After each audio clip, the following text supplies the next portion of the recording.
Yes, of course. We need to wait for the exciting Seattle Channel transition to officially proceed. All right.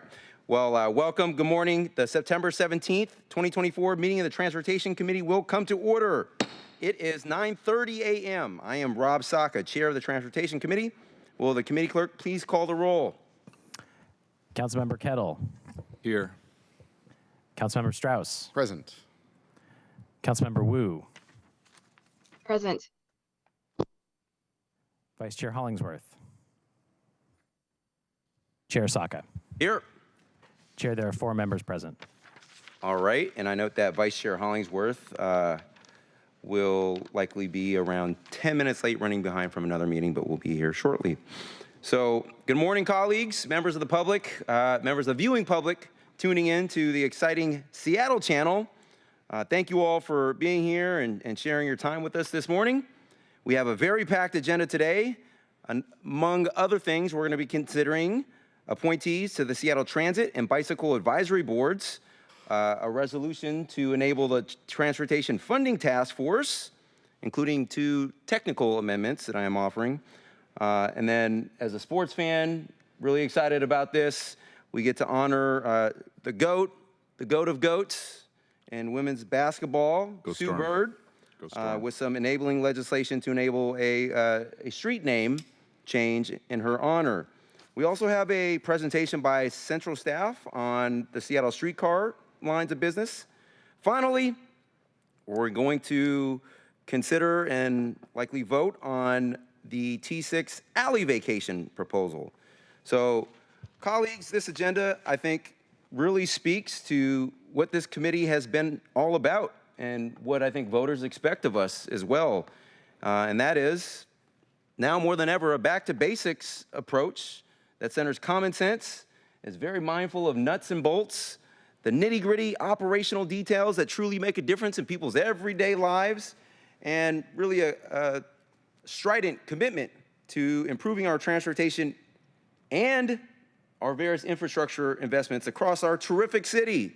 So I remain committed to improving our city infrastructure investment, foot, bike, public transit, car, freight, cargo, all the above. Boats, airplanes, maritime, all the above. And doing so with consciousness and being mindful of data and the demands of the constituents of our city that are counting on us to better enable,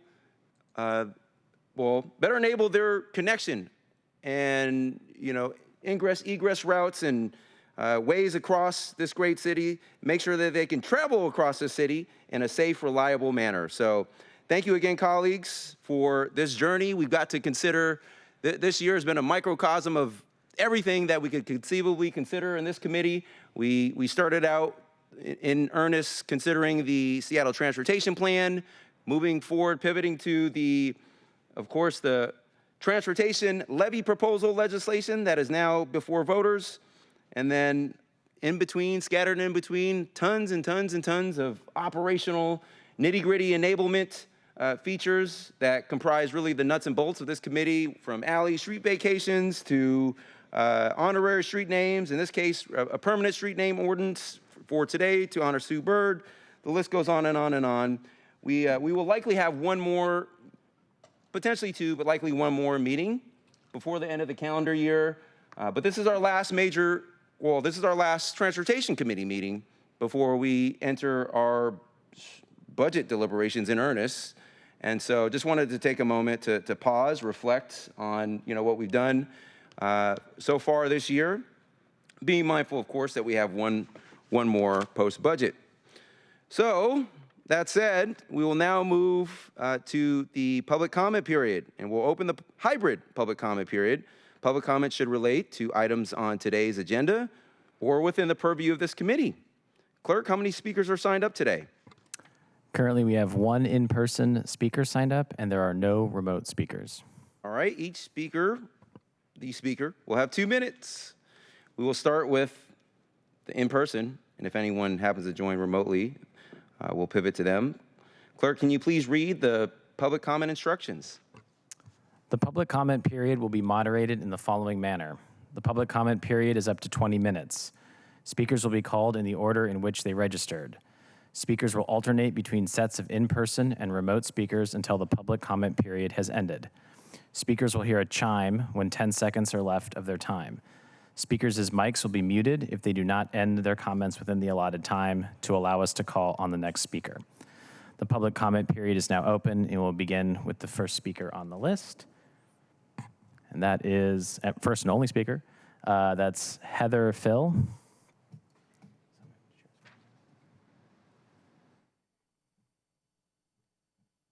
Good morning. Heather Peel, Friends of the Market. And recently in the Times, there was raised the specter of the First Avenue streetcar again. Friends of the Market defends and is interested and concerned about not only Pike Place Market, but also the surrounding community.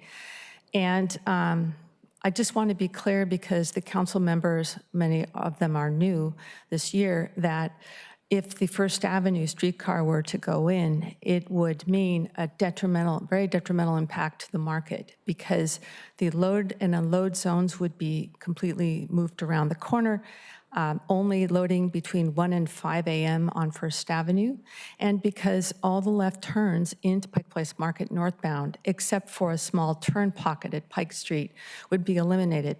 The showbox's loading and load zone would be moved around the corner 50 feet from the corner of First and Union, which would interfere with the showbox's operations, but also targets trucks going in and out of the alley. This information about load unload and the streetcar plans are not posted anywhere for the public to see. I was able to learn about these from the Pike Place Market PDA, which had the loading diagrams, and by doing a public disclosure request to SDOT for the plans.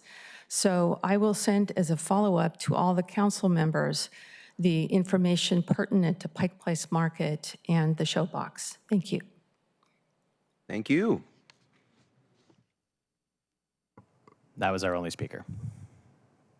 All right, so given that there are no additional registered speakers, we will now proceed to our items of business.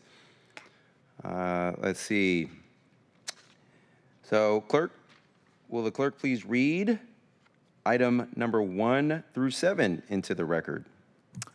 Agenda items 1 through 7, appointments 02981 through 02987, appointments and reappointments of Dexter Jenkins as member, Seattle Transit Advisory Board for a term of August 2, 2025. Deborah Barnard, Shirley Chu, Katie Freeman, Arthur Kunuki, Sandro R. Pani, Ashwin Bumbla as members, Seattle Transit Advisory Board for terms of August 2, 2026. All right, thank you. Will our presenters please join us at the table and share your presentation? And once ready, please introduce yourselves and begin your presentation.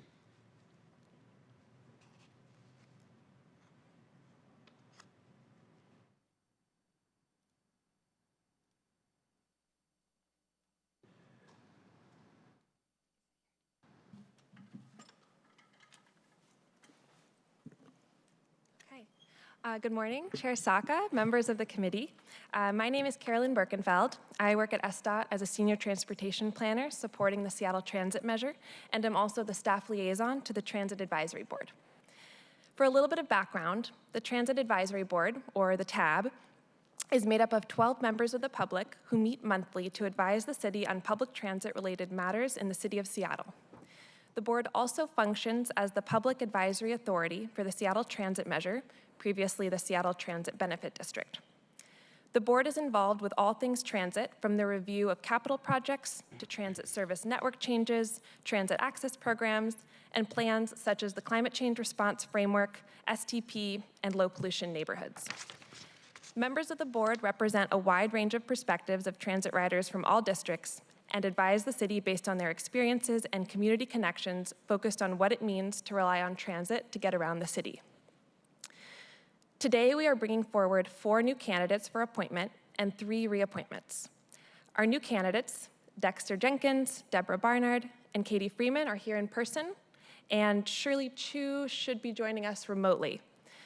Our 3 reappointments, Ashwin Bambla, Art Kuniyuki, and Sandra Pani, are not here today. And now, I will ask each of the new members to introduce themselves, and we'll start with the folks at the table here. Hello, my name is Deborah Bernard. I work at the Seattle Public Library and have for 18 years. I have been writing the Seattle transit system since the 1990s, and I look forward to serving my city in a new capacity. Thank you. Hi, folks. My name is Katie Freeman. I'm a geriatric social worker with the American Parkinson Disease Association, and I rely on Seattle Public Transit as my main mode of transportation, and I'm really excited to be here. Thank you so much. Good morning, everyone. My name is Dexter Jenkins. I am a member of the Social Security Administration, federal employee. I am new to Seattle, and I do also rely on public transit on a daily basis, so I think I'm here at appropriate time and look forward to participating. Thank you. Thank you, and I see Shirley online. Would you like to introduce yourself? Yep. Hello, I'm Shirley. I am a Seattle native. I am a software engineer, and I have relied on public transportation nearly all of my life. I used it to go from South Seattle to Shoreline for school, and now I am in Lower Queen Anne, and I'm very excited to join this board and kind of be a liaison to the Chinese community. Thank you. Or thank you. All right. No, thank you all. Really appreciate this. I guess, do any of my colleagues, we'll start with, do any of my colleagues have any questions, comments? Chair. Well, first, thank you for coming this morning in person or online. I really appreciate it. And thank you for volunteering. As someone who's volunteered in the past before this current position I'm in, I recognize the time and effort and sometimes money that goes into it, so I really appreciate it. And I also appreciate that we have somebody new who's probably, you didn't say you were from, but brings the experience of being in other cities as well with transit. I think that's really important. Getting the insights, and the experiences from other cities and then comparing and contrasting and looking to improve ours is really important. So I appreciate that. In addition to those who been here the whole time and live in Lower Queen Anne, which is fantastic. Thank you, I'm sorry, that's the District 7 rep and me coming out. I apologize. All good. All right. Thank you, Councilmember Kettle. Yeah. Go ahead, Councilmember Strauss. Thank you, Chair. Is it, and for our D7 colleague, is it Pike or is it Pine? Is it Uptown or is it Lower Queen Anne? The answers will always escape us. I just want to thank you first for your volunteer service to our city. I know you also work for our city and you work for our federal administration. Thank you for your service to our nation and our city. This is all volunteer work. You're not compensated, and we benefit from your expertise. Couple questions, one for each of you who are here. Deborah, you've been able to work, you've served us in the libraries. You see people of all walks of life, all shapes, sizes, and abilities, and you've used transit since the 1990s. Can you share two questions here? What's changed in transit since the 90s? One thing that's for the positive and one thing that needs to be improved. And as second question is, you see everyone who comes to our libraries, for whatever reason, whether it's to use the computers, access digital libraries, check out books, have some time out of the weather. What do you see for everyday Seattleites they're needed for transit? So what's changed since the 90s, good, bad? And then how do you see everyday Seattleites interacting with transit? Okay. The And thing you can move the that I microphone. have witnessed a lot of change with is the monorail. Okay. The monorail in Seattle has had a wild ride as far as transportation, and I'm really excited that it's part of the Orca card now, and it's actually useful. And as far as how I see folks interacting with transit, a lot of people are really excited that the light rail is finally expanding outside of Seattle, especially for affordable housing. So one of the things I see is friends who are able to have better access to transit without a car, and the light rail makes that possible for them. Nice. Thank you very much. Katie, your work as geriatric social worker, thank you for your service. How do you see your clients' ability or barriers to using transit? That's a great question. And you can move the microphones around there. Yeah. Thank you. No, that's a great question. And what I have witnessed is as we age, and especially as we age and get sick, our access to transit or access to transportation diminishes, right? So oftentimes we lose the ability to drive. And for many people, that means that we lose access to, not just medical services, but access to our communities. And that has pretty detrimental health outcomes. Seattle has made a commitment to being an age-friendly city, and I think it's so important to consider transportation, especially public transportation, as an avenue for achieving that commitment. Thank you. Excellent. I'm just pulling up. I've got everyone's resumes up here. So, Dexter, looking at your resume, you mentioned that you're new to Seattle. Looks like you come from Georgia, according to your resume, or that was at least your last stop. Here in Seattle, we can kind of get our blinders up where we only see what's right in front of us, but you get to share a fresh perspective from outside of even our region. What have you noticed, or what is your, what's going well, what needs to be improved as far as transit is compared to other places that you've been in our nation? Well, one of the things I did appreciate when I first arrived, and I mentioned earlier, is the overlapping meshing of services, the reliance on railways and buses and multiple railways. That kind of gives you a security of having that transportation back and forth whenever you're going wherever you need. Many other cities are still kind of developing those. They're putting the infrastructure in place to have reliable transportation in different capacities. And it seems like it was forethought here, like it was put in place well ahead, and it's just kind of being manipulated and improved on at this point. Fantastic. Well, we're glad to have you here, and I wonder if maybe the two of you share some clients. Could be. Possibly. You never know. But you'll never know because of HIPAA. Shirley, over to you. One question for you. I see in your resume while you mentioned you work in tech, that you've worked for Redfin and that you've worked for Nordstrom. Can you share how you've seen your colleagues interact with transit here in the city? Does it help, or speak maybe to your work at Redfin? Do you see transit access being something that is positive for people that they're looking for when they're trying to buy a house? Yeah, I can speak for the buying a house part. So I grew up in South Seattle, and my mom had to take a bus to downtown every day, and it took over an hour, but that was her only way. And as for tech workers, I think it's half-half, because now that we only have a partial return to office and a lot of people can be exempt, they don't rely on it as much. I noticed that buses are a lot emptier than they used to be. But there is, I think, not a small fraction, maybe like half of tech workers that are really into public transportation. And I know that a lot of recent transplants who move to Seattle often stay in really popular areas like Capitol Hill or Queen Anne, and they just don't have a car. So I think on both ends, people buying houses, especially if they're more underserved areas, or tech workers, generally it is enthusiastic. I do think it's part of the Seattle thing for tech workers to like public transportation. Well, thank you all again for volunteer service and service you do at work to our city and to the residents of Seattle. Chair? Thank you, Councilmember Strauss, and thank you all. I want to echo the sentiment expressed by my colleagues here in terms of expressing my own gratitude and appreciation for you all and your work.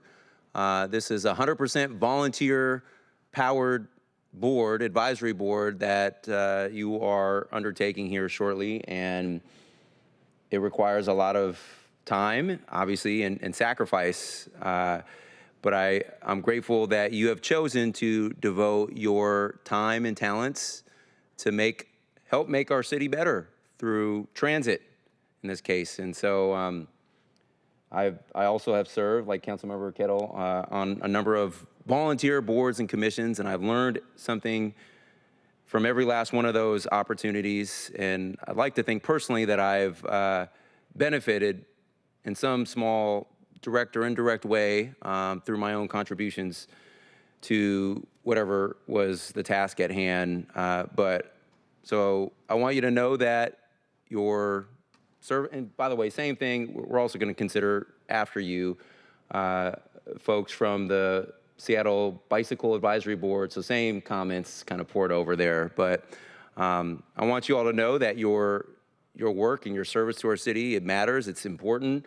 As now an elected policymaker in our city, I often read, review, and ask questions of the work of volunteer boards and commissions, including most recently, I guess the most recent example is through the Levy Oversight Committee, just pouring through their report, calling up the chairs, asking questions. So your work is important, it matters, and I'm grateful that people like you, leaders like you, are willing to step up and help our city in so many ways. And transit is very important. I take it regularly. Took it this morning. We'll take it later today.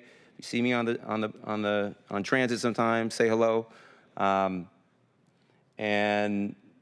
I've also been transit dependent at different stages of my life. And when my family has had a car, it's not always been a reliable one. And so I regularly took. I remember I also, by the way, took transit locally since the 90s. And proud of that. A lot. Yeah. And I'm an 80s baby. And I remember about 5-10 years ago, that used to be a cool thing to say. And now it's like I'm the old guy around here. Councilmember Kettle's looking at me like, come on. But in any event, transit is really important. I still remember taking fondly the 150 line when I lived in Kent and took it regularly. And now they're talking about making that potentially one of our rapid ride lines. My point is, this is really important work that you all do. And, you know, I love our transit. I would encourage everyone to take it, as evidenced not by just my words, but by my actions. That doesn't mean it's perfect 100% today. There is opportunities to make it even better, which is what we all strive to do and which is the thrust of your work. So thank you. Again, just echoing the sentiment of my colleagues here in terms of like expressing our appreciation. So as chair of this committee, I'll echo that on behalf of this committee. Appreciate your volunteer service and sacrifice to our city to make it better. All right. I move that the committee recommend confirmation of appointments 02981 through 02987. Is there a second? Second. It has been moved and seconded to recommend confirmation of the appointments. Are there any further comments? Hearing none, seeing none, will the clerk please call the roll on the recommendation to confirm these appointments? Councilmember Kettle, Aye. Councilmember Strauss, Yes. Councilmember Wu, Yes. Vice Chair Hollingsworth, Chair Saka. Aye. Chair, there are 4 votes in favor and none opposed. All right, the motion carries, and the committee recommendation that the council confirm the appointments will be sent to the September 24th, 2024 City Council meeting. Thank you. Thank you. Congratulations. We will now move on to our next item of business. Will the clerk please read items numbers 8 through 16 into the record? Agenda items 8 through 16, appointments 02988 through 02996, appointments and reappointments of Madden Akpo Asambe, Kisine I. Urshova, Taylor Hom as members Seattle Bicycle Advisory Board for terms of August 31, 2025, Maxwell Baker, Molly McNeely, Catherine L. Rajudo, Rafael Ronquillo, Donna McBain Evans, Joseph Robert as members Seattle Bicycle Advisory Board for terms to August 31, 2026. Thank you. Will our presenters please join us at the table and share your presentation? Once ready, please do introduce yourselves and begin your presentation.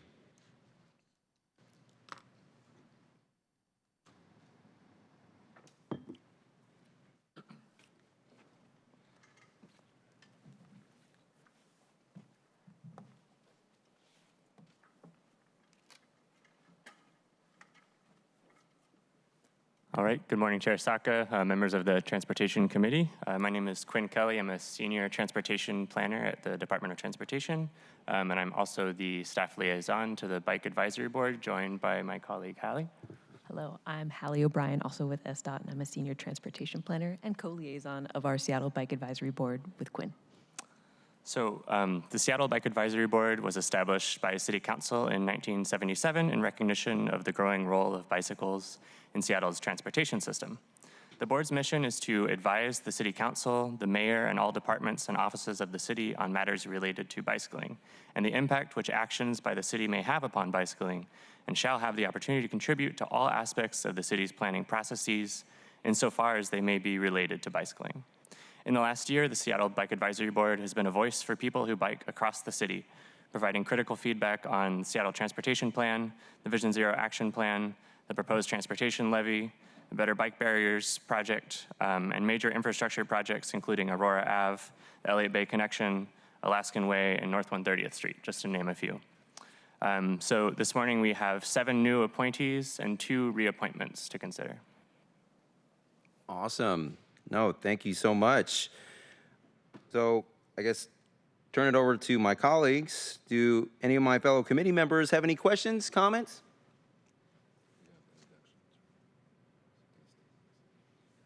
Introductions? Oh, yeah, go ahead. So yeah, we can start with Maxwell Baker, who I believe is attending online. Hi there, Max Baker. I'm a city planner in the city of Tukwila, current resident of West Seattle, and I've been biking around the city for almost 15 years. Have lived in a number of different neighborhoods, Lower Queen Anne, Ballard, commuted to the U District when I was in grad school there. And currently I ride my bike from West Seattle to Tukwila most days of the week. It provides a good perspective for me on some of the challenges and opportunities that we have in the city for bike infrastructure, and I'm very excited to serve on the board. All right, next up we have TJ Hom, who I believe was hoping to attend virtually, but may or may not have been able to join. So if not, I can introduce him. So TJ is a video producer and co-founder of Particle Studios in Seattle's Soto neighborhood. He grew up in Tacoma, Washington, where he commuted to school on his mom's 21-speed mountain bike. Since moving to Seattle in his 20s, he lives in a half-dozen neighborhoods and cycled through most others. He envisions cycling in Seattle as a safe, accessible, and convenient alternative to single-occupancy vehicle travel for all. As a board member, TJ aims to advocate for new and experienced Seattle cyclists by championing more extensive, safer, and prioritized bicycle and pedestrian infrastructure to help the city achieve true Vision Zero and meet its climate objectives. And next up, we have Katie. Hi, I'm Katie Ricciuto. I work for the U District Partnership, U District Business Improvement Area, managing planning, policy, and placemaking for the organization. I've been a Seattle resident for a decade. I frequently commute by bike from my home in the Central District to the U District. And I'm a member of Cascade Bicycle Club, so I do a lot of riding on the roads in and around Seattle. All right, next up we have Medine Akpo-Asampe, who I believe was planning to attend in person, but I'm not seeing him here, so I can introduce him if needed. So Medine lives in the Rainier Beach neighborhood. He works in venture capital, and he appreciates biking as a way to get around the city, get exercise, and access public transportation. Most days, his primary way to get around is biking through the Rainier Beach station and hopping on the light rail, so really appreciates that sort of multimodal connection. And is excited to contribute his time and experience to the Bike Advisory Board. And next up, we have Molly McNeely. Hi there. My name is Molly McNeely, and I work for SEIU 775 Benefits Group. I do health benefit administration and health improvement for the caregiving workforce in Washington. I've been in Seattle for 6 years and commute exclusively via bike and connection to transit hubs. And I'm a volunteer for the Major Taylor Project, working with youth at Cascade Middle School and Garfield High School. And yeah, very excited for the opportunity to join the board. All right, and next we have Rafi. Good morning. Hi, all. My name is Rafi Ronquillo. I work for the U.S. EPA here in Seattle. I I live in the Beacon Hill neighborhood and am a recreational cyclist as well as a commuter. I moved back to Seattle a couple years ago after being away for 8 or 9 years, and I have to say that I'm thoroughly impressed by the improvements in bicycle infrastructure since my absence, and I'm eager to help participate on this board and shape the conversation going forward. All right, and finally we have Ksenia, who I believe is unable to attend this morning, but she's a strong believer that car-centric urban design is welcoming and dangerous. She believes it can effectively be alleviated by providing alternative modes of transportation, such as biking, and designing cities around them. She believes that lively, desirable neighborhoods will form as a direct consequence of such redesign, and bicycles can save the city. As a doctor, she appreciates that swiftly getting more biking and walking in the city will help to alleviate car-related air and noise pollution and significantly improve people's health. I believe that's it for our new appointees. All right, excellent. Thank you all so much. Really appreciate that. First off, I note that Vice Chair Hollingsworth has joined us. So now this is the point where I will turn it over to my colleagues to see if there are any comments or questions. I guess I will start with our esteemed Vice Chair Hollingsworth, if you have any comments or questions. Thank you, Mr. Chair. Like I always say, and I apologize for being late, but I read, I have a massive packet here, and I read everyone's resumes, and just want to thank you for your service. We know that, I say it all the time, it's a volunteer service, and we're really grateful for you bringing your expertise and lens to the group, and looking forward to working with you and helping, you know, increase our transportation efforts here in the city. So thank you. Awesome. Thank you, Mr. Chair. Awesome. Thank you, Vice Chair Hollingsworth. Colleagues, anyone else? Go ahead, Councilmember Kettle. Thank you, Chair Saka. Again, echoing what I said earlier and what Councilmember Hollingsworth, thank you. I also like the breadth of you know, the varying ages. To your point made 5 minutes ago, there is some that may be in my era, and so it's good to have a mix of people. I think that's good to get the varying viewpoints, and as noted, international too. So from Russia, which I think is я думаю очень хорошо to have that experience. I think it's great to have it here on the commission. And then separately, I wanted to ask. You know, there's a lot of issues out there, and in terms of building out like the bike networks and different pieces, the issue of today is the Seattle Public Schools. And I recognize that this is a little bit of a touchy subject, but I think it's worth noting that our schools are not just schools where you go into the classroom and learn. Schools have parks, and they're part of the communities. Whether it's Magnolia with Catherine Blaine, Magnolia that we kind of share, Councilmember Strauss, but also some that are not on the list, like Co, and that's where my daughter learned how to ride a bike. And so I'm concerned, and Co's not on the list, but there's other schools that are, and they may be places where kids learn how to ride a bike. And I know this is a touchy subject, but I think I'm raising it now because I think it needs to be, you know, part of the discussion. There's a lot of focus on the academic pieces, and rightly so. That should be where we start. But we should also be looking at these schools and how they're part of the fabric of our community and our neighborhoods. And one way that plays out is learning how to ride a bike. And so I'm not sure if that's on your agenda. You probably want to avoid it, maybe. I don't know. But I think it's something that we should be talking as a community. So I'm going to take this opportunity here on the dais to raise it and say, hey, let's protect the areas where our kids learn how to ride a bike safely, like at the big area in Co Elementary. Thank you, Chair. Awesome. Thank you, Councilmember Kettle. Anyone else? Go. Yeah. Councilmember Strauss, please. Thank you, Chair. I'll just run down who's here, and I'll ask each of you a question. Raphael, I'm going to start with you, since you're on my right, your left, though. You lived here previously, you left for some time, you're back, you mentioned we're in a better place than we were before. What do you mean by that? How are we better? And then the second part of the question is, where do we need to go from here? Yeah, thank you for your question.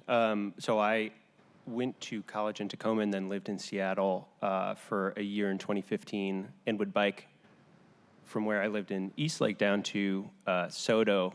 And it was, at times it was a little harrowing, especially in those dark winter mornings, 6:45, 7 a.m., biking down First or Second to get down to Soto. And I think the physical infrastructure has improved immensely. I've also lived in several other cities in the past 10 years with their own bike infrastructure challenges.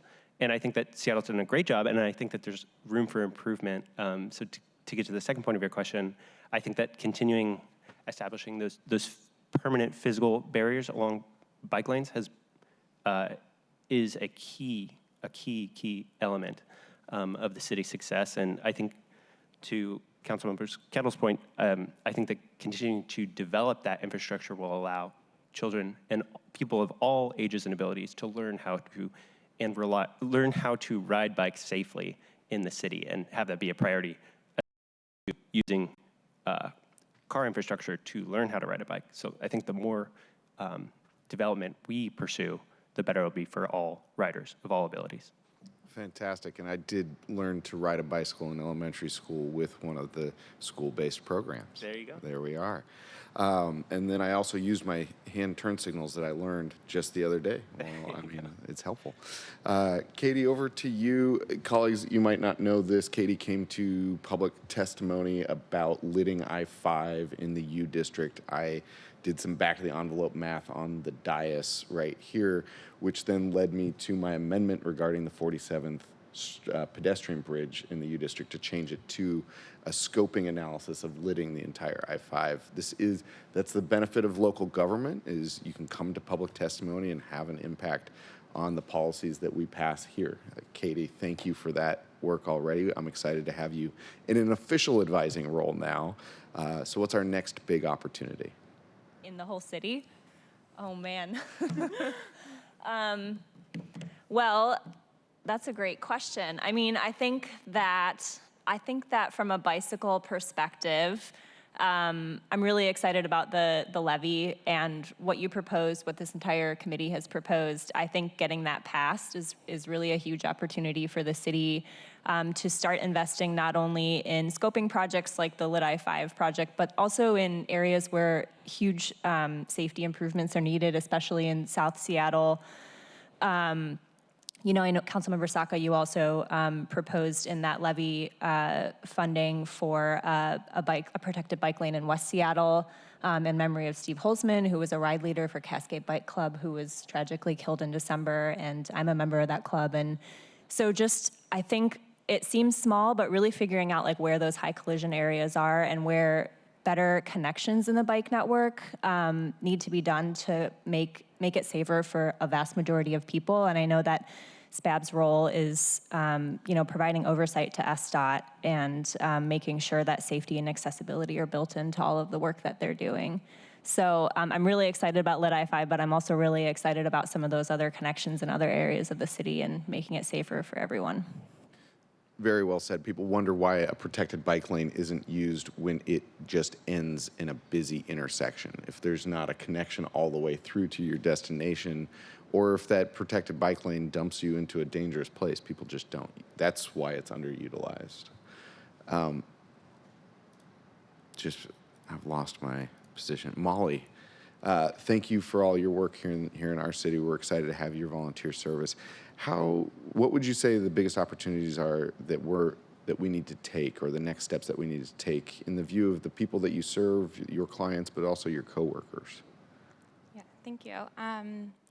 To Councilmember Kettle's point, I do volunteer for an organization that teaches middle school students and high school students how to ride a bike, with an emphasis on safe navigation in an urban environment and sort of that autonomy and community that comes with riding a bike, getting to school, and getting to other obligations in the city. So I think working with youth has just been a real eye-opener. I bike through the city with a specific lens, and seeing the city from a neighborhood that has less protected bike lanes, from the perspective of someone who's younger and more vulnerable has been very eye-opening. So one of the reasons I applied here is just to understand more about how projects are prioritized and scoped and implemented, just to have a greater understanding and involvement and input with where we're investing in more protected bike lanes. And I would love to see,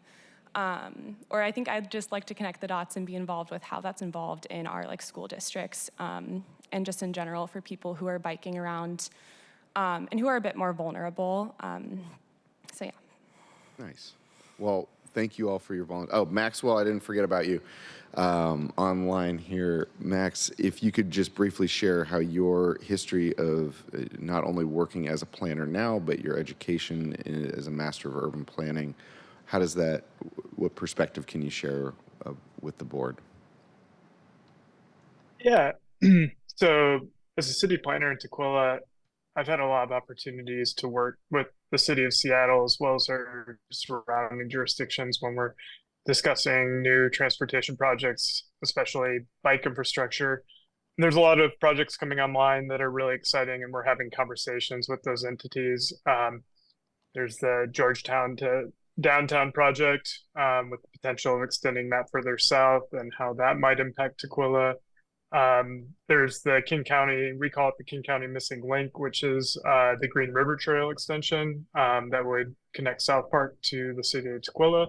And so we've been speaking with King County on that project. And what's exciting about all those projects are those are all routes that I myself have ridden over the years and have worked to identify some of the, the really weak points in them and what we can do to overcome the challenges there.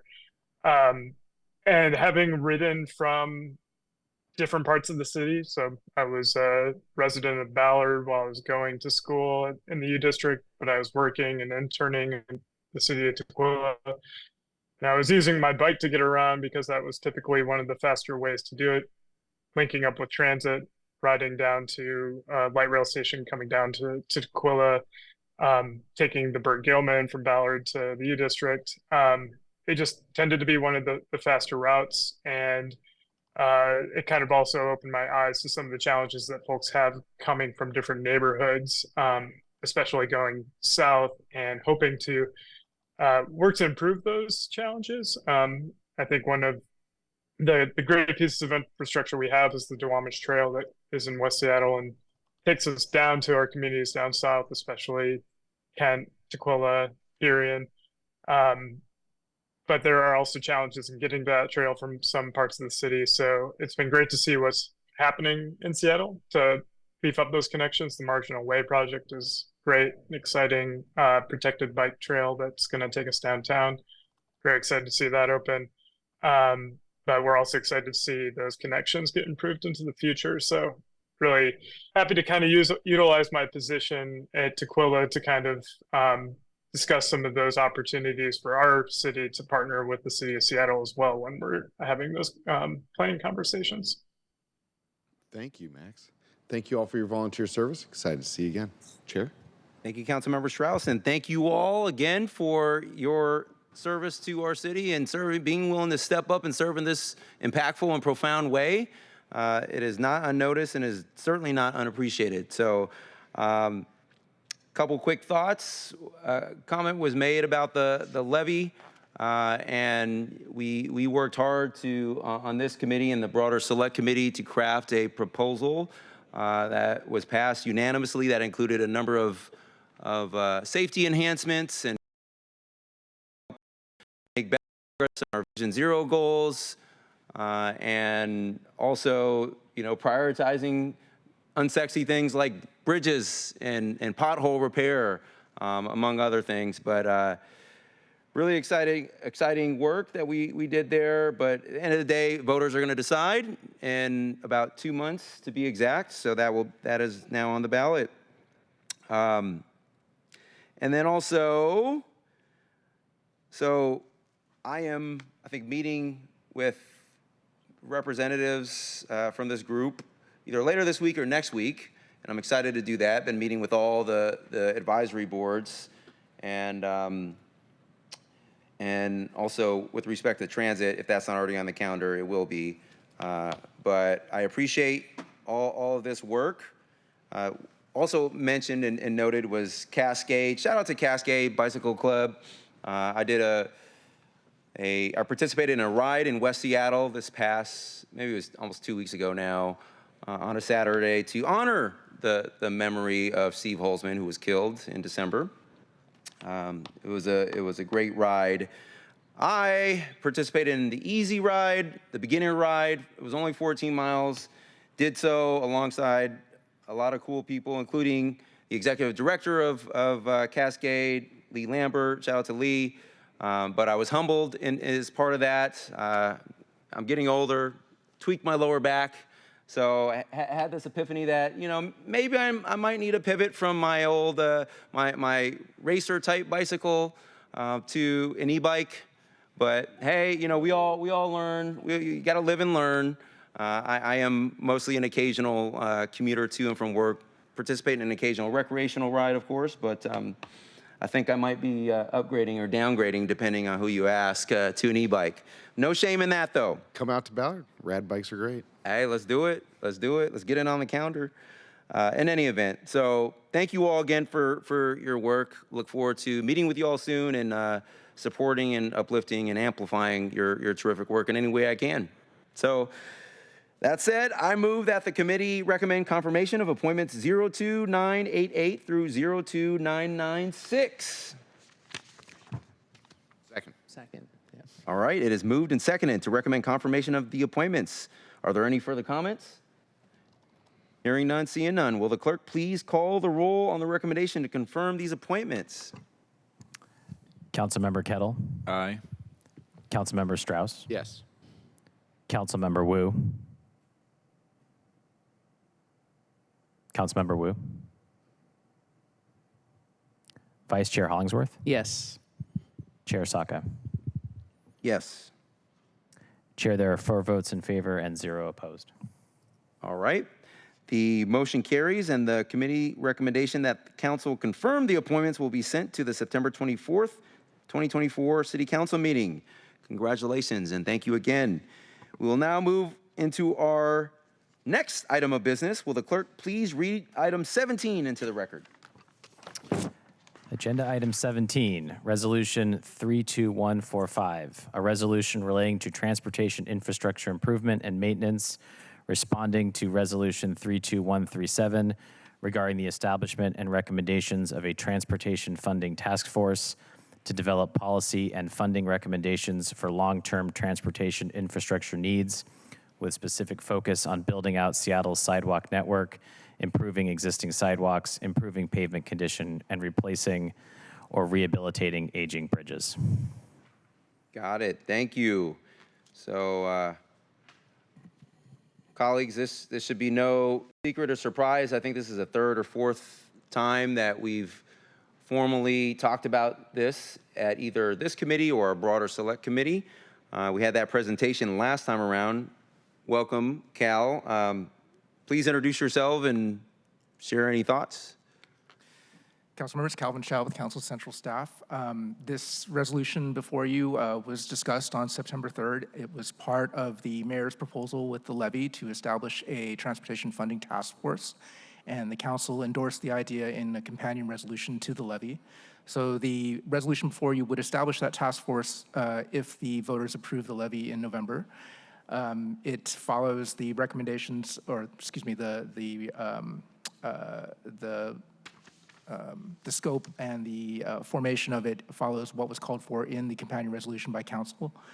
I can go through it in more detail if you like, or I can move right into your proposed amendments. Yeah, no, thank you, Cal. First off, I move to adopt resolution 32145. Is there a second? Second. Second, third. All right. It's moved and seconded. I think at this point, let's proceed with the discussion of the amendments that have been submitted. So, Cal, would you mind just giving a quick overview of those? Sure, Councilmember. Your first amendment would establish a new whereas clause in the recitals to just acknowledge the council's previous endorsement of the idea in resolution 32137 as shown on the screen. Yeah, and So I offer two fairly minor, less substantive, technical, what I'll characterize as technical amendments. And this first one just specifically calls out and makes explicit the original legislation called out the council bill, and this, there was also a companion resolution, so this just calls it out. So that is that one. Are there any questions, comments, colleagues, on this amendment? No. Okay. I move that the committee adopt amendment number 1 to resolution 32145. Is there a second? Second. All right, it has been moved and seconded to adopt amendment number 1. Are there any further comments? Hearing none and seeing none, will the clerk please call the roll? Councilmember Kettle. Aye. Councilmember Strauss. Yes. Councilmember Wu. Yes.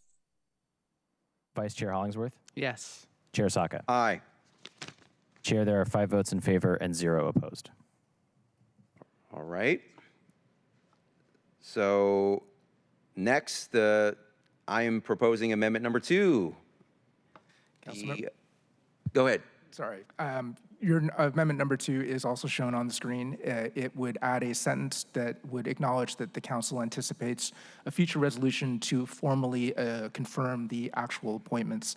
This legislation in front of you would establish the framework for that, but this would establish the council's intent to confirm the slate of appointees when they are known. Thank you. So I essentially co-authored this piece of legislation with, alongside our partners at the Executive Department, SDOT, and the Mayor's Office. And so this, again, minor technical amendment just makes those makes the legislation more in line with our conversation, and just makes this whole process for selection more in line with the, what we anticipate anyway. We're going to adopt this with the formal resolution. So are there any further questions or comments about this amendment? Hearing no further questions and seeing none, I move that the committee adopt amendment number 2 to resolution 32145. Is there a second? Seconds. It has been moved and seconded to adopt amendment number 2. Are there any further comments? Hearing and seeing none, will the clerk please call the roll on adoption of this amendment? Councilmember Kettle. Aye. Councilmember Strauss. Yes. Councilmember Wu. Yes. Vice Chair Hollingsworth. Yes. Chair Saka. Aye. Chair, there are 5 votes in favor and 0 opposed. All right. Thank you. Now let us continue down the path of considering the final amended resolution. So I move that the committee recommend adoption of resolution 32145 as amended. Is there a second? Second. All right, it has been moved and seconded to adopt the resolution as amended. Are there any final comments or questions? Hearing and seeing none, will the clerk please call the roll on adoption of resolution 32145 as amended? Councilmember Kettle. Aye. Councilmember Strauss. Yes. Councilmember Wu. Yes. Vice Chair Hollingsworth. Yes. Chair Saka. Aye. Chair, there are 5 votes in favor and 0 opposed. All right, the motion carries, and the committee's recommendation that the council adopt resolution 32145 as amended will be sent to the September 24th, 2024 City Council meeting. Thank you. We will now move on to our 18th item of business. Will the clerk please read item 18 into the record? Agenda item 18, CB 120857, an ordinance relating to city streets, changing the name of a designated portion of 2nd Avenue North, generally located between Lenny Wilkins Way and Denny Way, to Sue Bird Court North, superseding the relevant portions of Ordinance 4044, Ordinance 89910, Ordinance 102981, and any other ordinance to the extent inconsistent, and ratifying and confirming certain acts. Thank you. And it looks like our presenters have joined us at the table. Thank you. Once ready, please introduce yourself and begin your presentation. Thank you, Councilmember Saka. I'm Bill Laborde from the Seattle Department of Transportation. And I'm here to present a proposed ordinance that would rename a portion of 2nd Avenue North to Sewbird Court North. And just have a quick presentation that I'll jump into here, just to show the, as you know, as you were referring to earlier, Sewbird is one of the greatest of all time, one of the great athletes who enjoyed her entire professional career in the city of Seattle as a star of the Seattle Storm, and this ordinance would change the name of that segment of 2nd Avenue to honor her, and it's adjacent to Climate Pledge Arena and perpendicular to Lenny Wilkins Way. So two of our great basketball stars celebrated at the intersection with Climate Pledge Arena. Just a little bit about Sewbird for folks who are not familiar with her, all of her accomplishments. She's definitely considered one of the greatest, most winningest basketball players of all time. She led the UConn Huskies to NCAA titles while she was in college. Then over the course of her career has led Team USA to a record 5 Olympic gold medals, successively from 2004 to 2020. She, again, played her entire 20-year professional career for the Seattle Storm, leading the team to 4 WNBA titles, 2004 through 2020. She retired after the 2020 season, and the Seattle Storm retired her jersey number 10 in 2022. She's also an outspoken voice for change, using her position to influence and advocate for social change initiatives, including LGBTQ rights, plus rights here and racial equity here in Seattle and across the country. This just is a map of the project area. As I mentioned, it is adjacent to Climate Pledge Arena, to that portion of 2nd Avenue North that would be that's circled there would be renamed after this goes into effect to Sewbird Court North. You've had a couple honorary street names come through this committee. This would be a legal street name change. Those are usually a little bit more complicated than honorary street names. This street in particular only has one address on it, and that's the Access apartment building. So we did probably have about 50 or 60 units in that building, and so we did outreach within the building to make sure there were no objections to renaming the street and that people would have plenty of notice to formally change their address. And when we do a legal street name change like this, we also work with the post office, with mapping databases, and you should start to see, after this goes into effect, you should start to see even by the end of the year that in your mapping apps it'll say Sewbird Court North, and it will be registered in the USPS database, so people continue to get their mail. Thank you. And just to wrap up about the proposed ordinance. I think I've talked about everything in here. The Seattle Storm organization and Seattle Center fully support the street name change. The Seattle Storm organization did advocate for this, and the executive was very happy to honor Sewbird in this way. That's it. Awesome. Thank you, Mr. Laborde. Appreciate this presentation here and overview and teeing up exactly why we're here. And this is in this piece of proposed legislation. Friendly amendment to something you said at the outset. in my view at least, Sue Bird is not one of the greatest of all time. She is the greatest of all time in her field, in this case, women's basketball. Yesterday, I wore a jersey, an Olympic jersey from her 2020 Olympics, happened in 21, but Olympic jersey when she played on Team USA. So we're doing a proclamation later today to honor Olympic athletes, and we'll have some in chambers later this afternoon. I should have brought and worn my separate Sue Bird Seattle Storm jersey and just did the Superman and outfit change to enable that. But we appreciate the contributions of Sue Bird to our city, and this is one way we can honor folks like Sue Bird.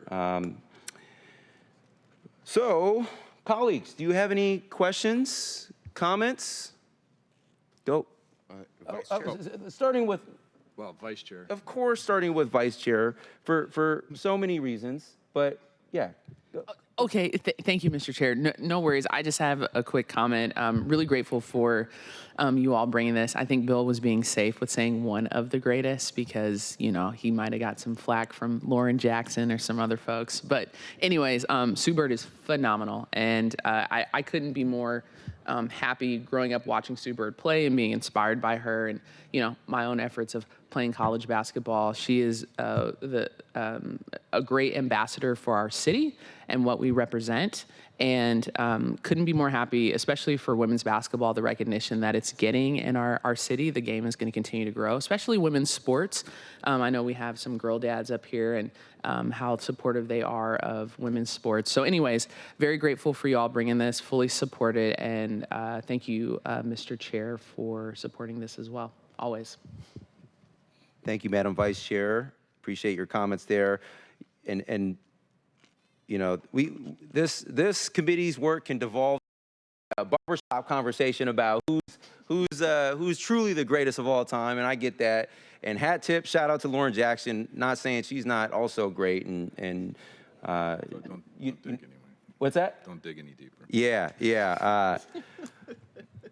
Let me shut up. But go ahead, Councilman. And I think we all know, everyone watches women's sports.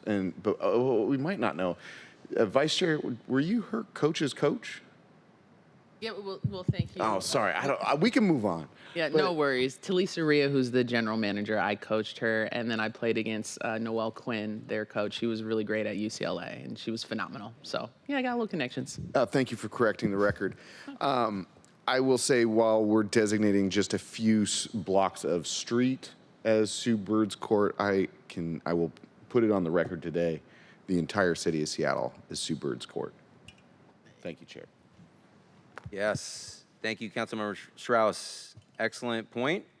And, we say that not just through our words, but shortly through our actions.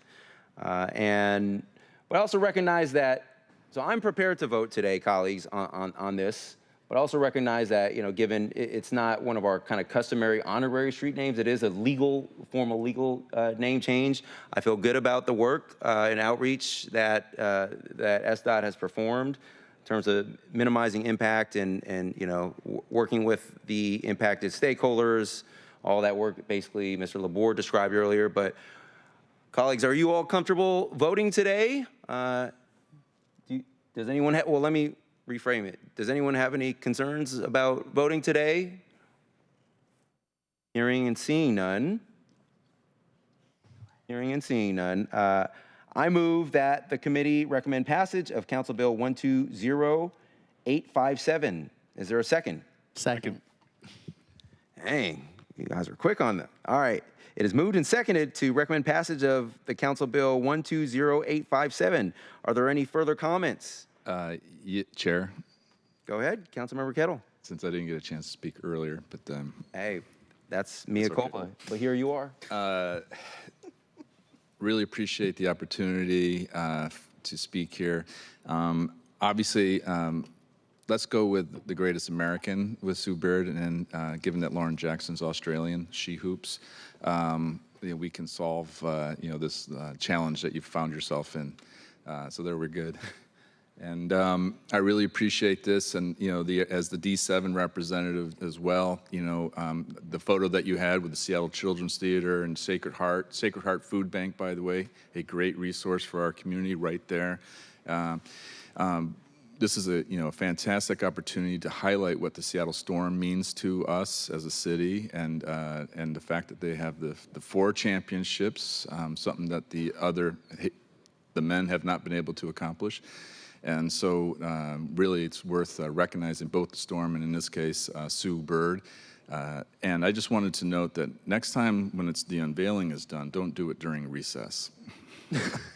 That's right. That's my only request. I don't know if that was on purpose by the mayor and Director Spots and others, but it was based on the availability of Sue. Oh, okay. Well, in that case, it's all right. But based on Sue Bird's availability.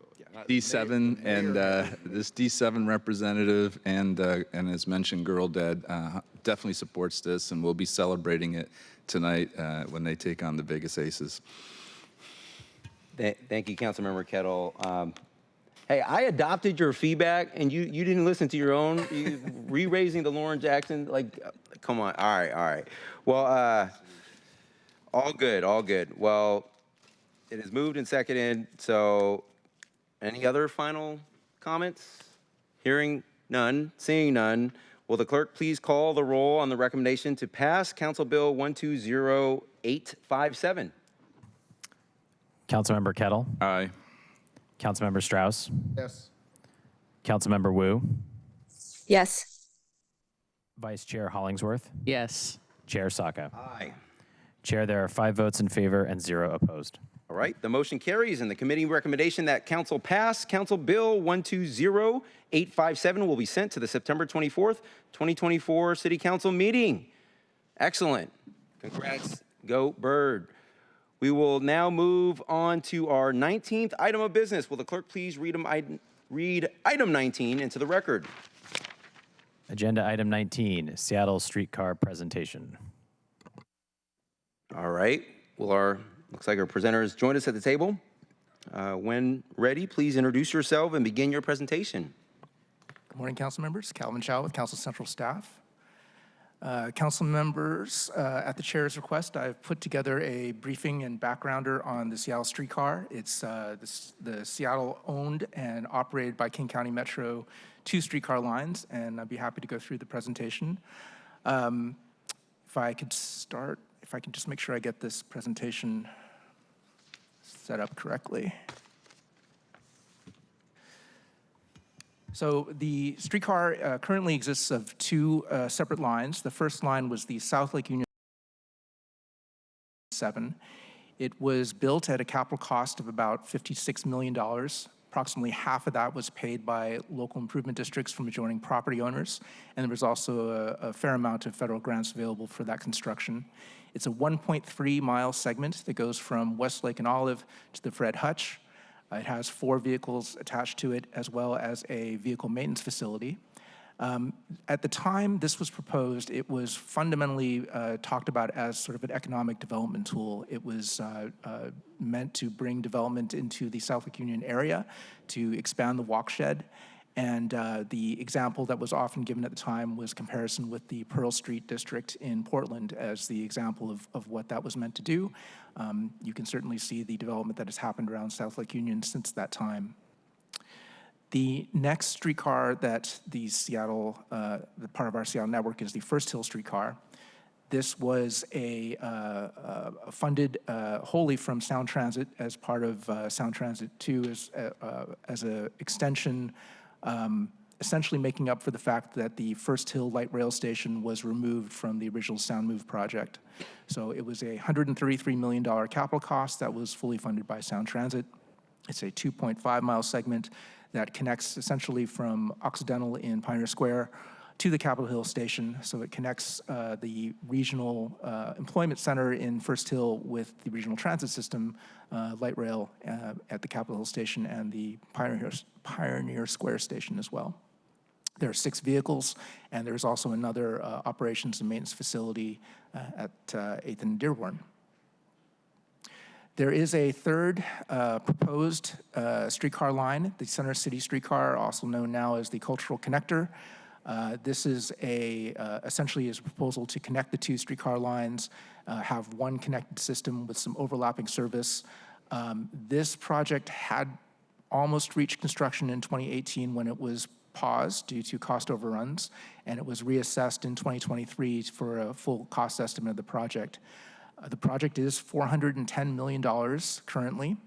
A big portion of that is for utility relocations as well as structural and areaway improvements to handle the weight of the streetcars, 7 additional vehicles, and improvements to the operating maintenance facilities. The project is currently not funded. It is on pause, and that is, it is potentially eligible for federal grants, but currently there is no financial plan for how it would be funded or operated. Council members, Councilmember Saka, you asked me to provide some background on sort of the ridership and some of the performance metrics. This is using data from SDOT's 2022 streetcar report, which is the last report published. On the left-hand side here, you can see the ridership of the streetcar in green in total, both lines combined. The red line is the First Hill streetcar, and the blue line is the South Lake Union streetcar. You can see in 2019 sort of the peak of streetcar ridership, and then the pandemic impacts that we are still recovering from. A couple things to note on this. You can see the blue line that South Lake Union streetcar was, ridership was level, even declining slightly before the pandemic. That is largely seen as being attributable to additional transit options that were added to South Lake Union, particularly extending the rapid ride from West Seattle into South Lake Union, through downtown to South Lake Union, and additional service on the Route 40, which goes up to Fremont and ultimately into Ballard and Northgate as well. The recovery has been slow. All of transit across the region and frankly the nation have seen slow recovery. But you can see that the South Lake Union streetcar's recovery has been slower than the recovery on the First Hill line as well. On the right-hand side, I just wanted to highlight the operating costs of the streetcar. The 2024 budget, we have a total of about $14.4 million of operating expense. $4.6 million for South Lake Union streetcar and about $9.7 million for the First Hill streetcar. We do have some contributions to the operations of the South Lake Union streetcar. King County Metro provides about $1.7 million a year by agreement through 2029. South Sound Transit had previously contributed to the First Hill streetcar operations $5 million a year, but those payments expired last year, was the end of that agreement. So now those costs are borne by the city. This is common for many types of transit service, but general government goods in general that the public tends to pay for these public goods. So that is part of where we're at. What I've highlighted here is sort of the city subsidy, if you will, the other sources of revenue that we've had to provide to maintain streetcar operations.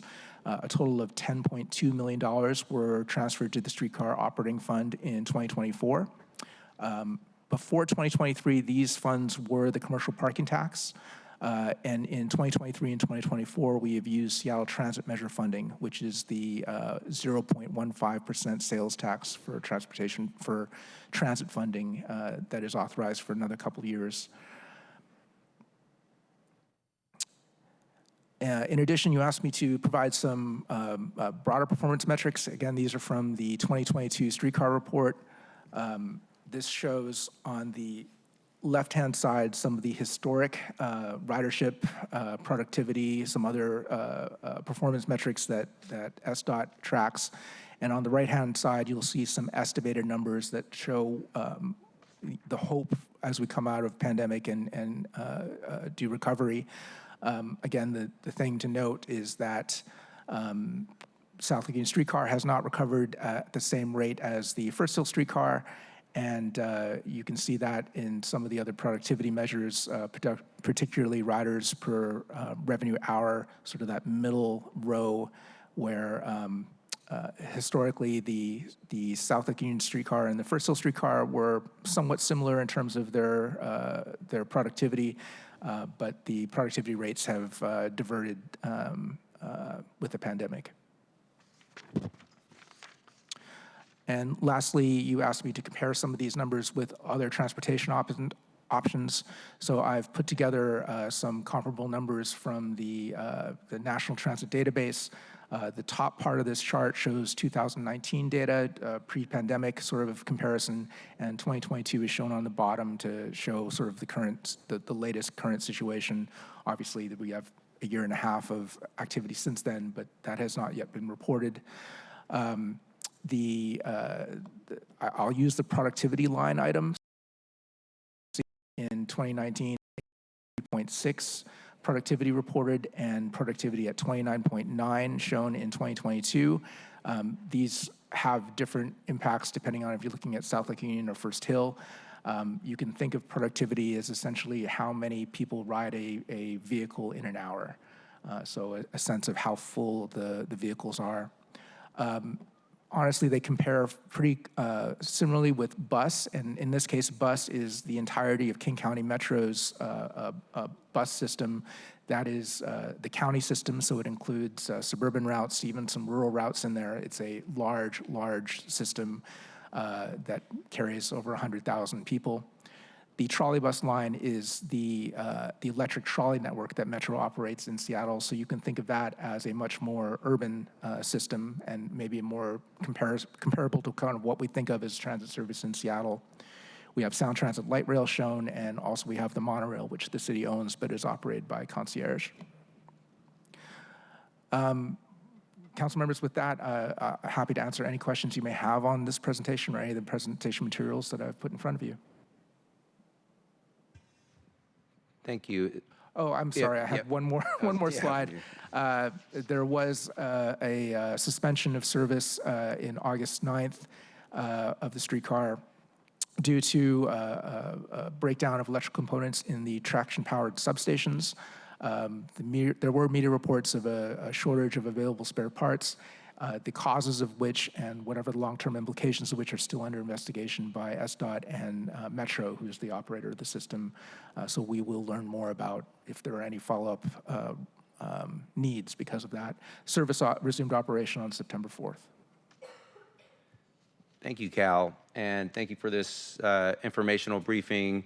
And, you know, I wanted to set this up as a briefing, colleagues, just so we can all get a better understand of, you know, an important topic, which is one component of our broader transit investments in the city, and sort of the history around some of this, purpose goals, and today there's no, especially in light of the South Lake Union outage from last month, and today there's no right decisions that need to be made, whether on current service or any of the proposals, including the First Avenue streetcar. We heard a public commenter earlier sharing some potential concerns about that and the impact. There are no, as Cal noted, there's no current funding path for that, but just wanted to tee this up as a really important informational topic, colleagues, just for your awareness and for the awareness of the broader public as well. So thank you, Cal, for sharing this. Colleagues, does anyone have any questions, comments? Go ahead, Councilmember Strauss. Thank you, Chair. And Calvin, I have to thank you for this presentation. In all my years around this building, I have not seen the information about the streetcars put together with such depth, breadth of analysis, and in a succinct manner. I think the last part is really the crux here. So thank you. I know that I've lived a fair amount of this. I'll just bring us, I'm actually not going to talk about the streetcar, but if we could come back to slide 3. I want to flag a historical element for colleagues. When Seattle was founded in Pioneer Square, we used sawdust and other refuse to build our streets. After the Great Fire, we then elevated our streets a full story, which is why we have Underground Seattle. Great fun tour.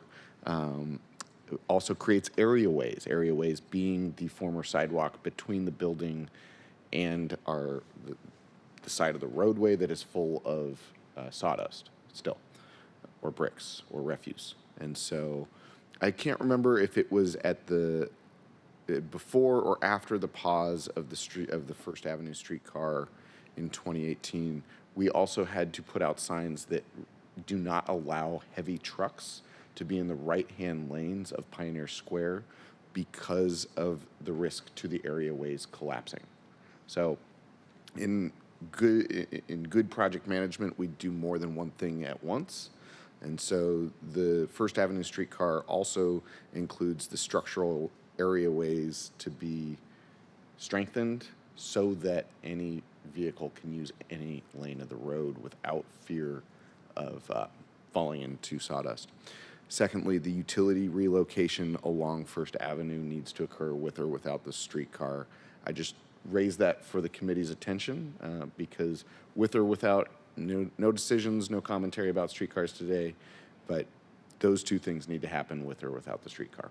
Thank you. Thank you, Councilmember Strauss. Colleagues, any other comments, questions? No? Well, I have just a few. So, Cal, can you talk a little bit more about the original vision for the South Lake Union streetcar and your assessment on whether it might have come to fruition to any extent? Well, council members, I think, so I was in the city when the South Lake Union streetcar was proposed. I was working for the city at the time. I recall the proposal was very much an economic development proposal. It was on the heels of the Seattle Commons discussion. It was certainly of interest to the property owners in the area to demonstrate that public investment was going to go into the Cascade neighborhood, the region of what is now called South Lake Union.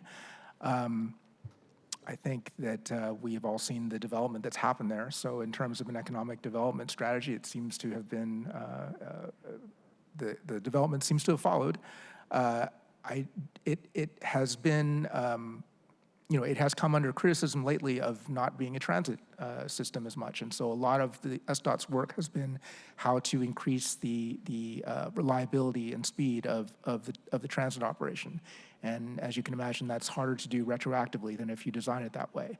So, that is a bit of a theme of the streetcars, frankly. South Union streetcar was honestly, it was done in a way that could be implemented fairly quickly. I know that this isn't necessarily how it got built, but at the time, there were conversations that we wouldn't necessarily have to do as much utility relocation, because if a utility relocation had to happen, we were okay with it interrupting streetcar services for a time. That's no longer how we want to operate transit service, and that's not what we did with the First Hill streetcar. So we definitely moved to more transit priority. We moved to get the utilities out of the way with the First Hill streetcar because we wanted that to be more of a transit service. So I think we've had that evolution.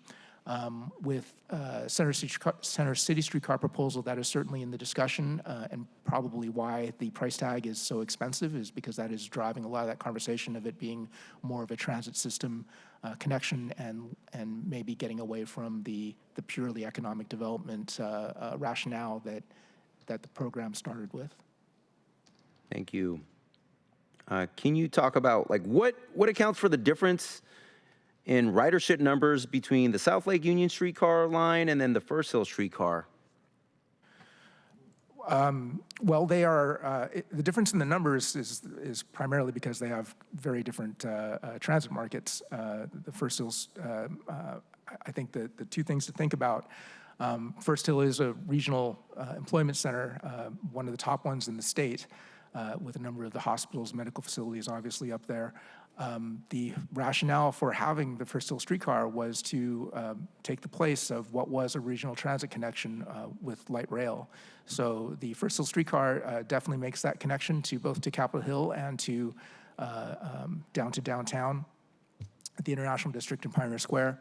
And those connections are not do not have as much alternatives in terms of transit service compared to South Lake Union, which now has, as I mentioned, additional service on the 40 and the Rapid Ride C. So I think there's the nature of the transit market. South Lake Union appears to be a market that may be more affected by return to work policy and sort of the nature of that employment compared to healthcare workers on first level, so that may account for that may help explain the difference in recovery rates and sort of the trends. Ridership obviously is very different, but in terms of the trends. Thank you. So there's clearly, any number of factors or reasons why, that to account for the varying numbers, ridership levels, but, in terms of performance, ridership levels, trends, the first hill line is definitely, it's bouncing back quicker, looks like, than the South Lake Union line.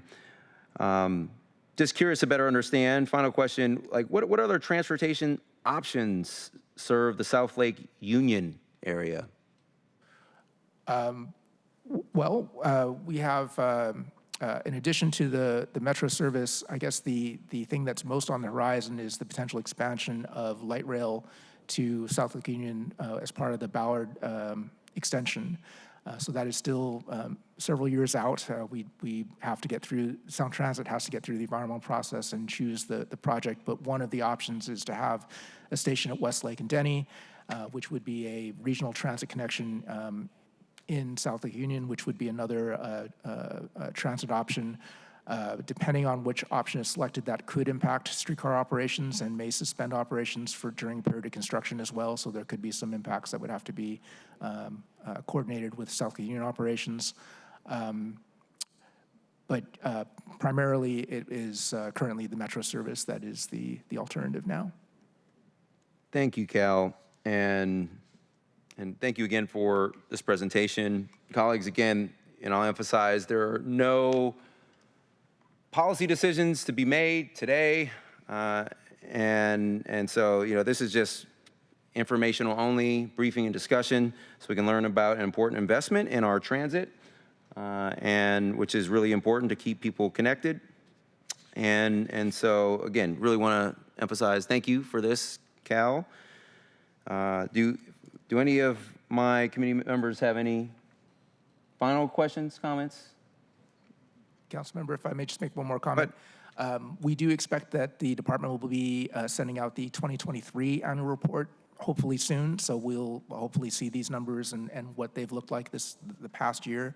The trends are, we are seeing transit recover generally, so it'll be good to have some more information about how things worked last year. Awesome. And finally, I'll note that, I express my gratitude to the executive department, SDOT, been in touch with them and the mayor's office on the various streetcars, and especially since, what we learned, what happened with the outage, unanticipated outage of the South Lake Union line last month. But I appreciate their information sharing and their collaboration, and look forward to partnering them on this and any number of other issues going forward. We will now, thank you, Cal. We will now move on to our final item of business. Will the clerk please read item 20 into the record? Agenda item 20, clerk file 314497, petition of BRE-BMR LLC for the vacation of alley and lots 7 through 12 inclusive, block 67, DT Denny's Park addition to North Seattle, being the block bounded by John Street, Thomas Street, Taylor Avenue North, and 6th Avenue North. All right, thank you. Looks like our presenter joined us at the table. Once ready, please introduce yourself and begin your presentation. Good morning, Liz Schwitzen, Council Central staff. As you remember from your last meeting, Biomed Realty has petitioned the City Council for the vacation of the alley on the block bounded by John Street on the north, Taylor Avenue North on the west, Thomas Street on the north, John Street on the south, Thomas Street on the north, and 6th Avenue North on the east. The vacation would facilitate the phased development of the T6 project, a 2-tower research facility with shared below-grade parking and loading facilities. The Seattle Department of Transportation and Seattle Design Commission have both recommended approval with conditions. Attached to the agenda are the proposed conditions based on SDOT's recommendation. These are generally consistent with conditions the council typically applies to street vacations. The vacation would only be approved for the project that was presented to you at your last meeting. Public benefits associated with the project are identified in the conditions and include payment of $2.4 million towards streetscape improvements along Thomas Street between the T6 block and the Seattle Center, and streetscape sidewalk improvements, including increased tree planting, enhanced landscaping, and pedestrian amenities along 6th Avenue and Taylor. Other conditions protect public trust functions of the right-of-way, including maintaining utility functions, protecting free speech on the site, and improving the right-of-way around the site. Under the proposed conditions, after development of phase 1 of the project, the West Tower, and providing the public benefits associated with that phase of the project, the petitioners would be able to return to the council to complete the vacation. Completing the vacation would include vacating the right-of-way officially and approving a property use and development agreement that ensures that the phase 1 improvements continue to be maintained in good working order and the phase 2 improvements are installed and maintained. If the committee supports the vacation, you should vote to add the conditions to the clerk file and vote to recommend approval as conditioned. Do you have any questions? Colleagues, any questions, comments? Hearing and seeing none, I will note, so thank you, Lish, for your presentation today and being with us through every step of this journey. This is the last step, last milestone that I anticipate as part of this long process. An important one, but the last one. I personally, colleagues, am comfortable voting on this today. If anyone is not comfortable, please let me know. And hearing and seeing none, I want to kind of tee up and just provide an overview of structurally how this is intended to kind of play out. If we vote today, the vote will proceed in 2 parts. First, we will vote to add SDOT's recommended conditions. And then, if there are no objections, we will vote on granting the clerk file as specifically conditioned. As a reminder to my colleagues, this matter was before us on our September 3rd committee meeting. And final opportunity to for any of my colleagues to ask any questions. Hearing and seeing none, I move the committee amend clerk file 314497 to add SDOT's recommended conditions as shown under the proposed conditions for T6 alley vacation. Is there a second? Second. It's been moved and seconded to add the conditions to clerk file 314497. Will the clerk please call the roll on amending the clerk file? Councilmember Kettle. Aye. Councilmember Strauss. Councilmember Wu. Yes. Vice Chair Hollingsworth. Yes. Chair Saka. Aye. Chair, there are 4 votes in favor and 0 opposed. All right.